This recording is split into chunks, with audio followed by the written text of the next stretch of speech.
ভুক্তি চুক্তি। We are according to Bharat ভুক্তি চুক্তি মানে মার্জার এগ্রিমেন্ট। উই আর মানে আমরা মার্জ করেছি, আমরা তারপরে ইন্ডিয়ান হয়েছি, তারপর আমরা ভারতের অধিকারী, ভারতের বাসিন্দা।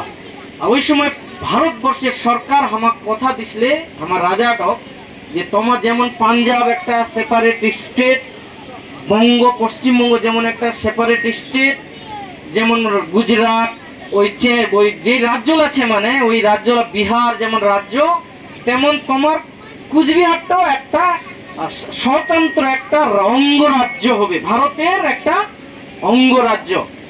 ওই সময় এ বি সি ক্যাটাগরির রাজ্য ছিল, আমার তো সি ক্যাটাগরির রাজ্য মানে স্বীকৃতি দিছে। 1950 সালের 26শে জানুয়ারি যে সংবিধানটাকে গ্রহণ করা হয়েছে, ওই সংবিধানে কুচবিহারটা গ শ্রেণীর রাজ্য হিসেবে আলাদা স্বীকৃতি দেওয়া হয়েছে।